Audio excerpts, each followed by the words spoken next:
wakati ni dakika 85, Yanga bado wanapambana.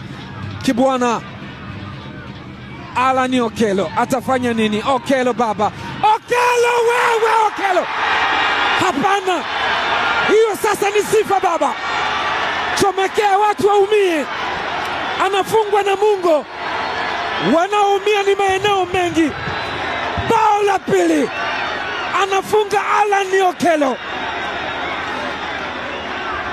watu wanashangaa,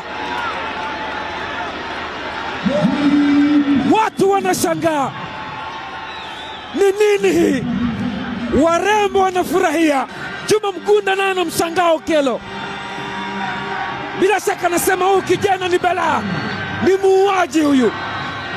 Tazama namna alivyotengeneza. Hii ni sanaa, hii ni sanaa. Kama msanii yuko jukwani anatumbuiza, Okello alimchekecha kama chapati kwenye kikango. Akakatin, what a goal! Okello ameua.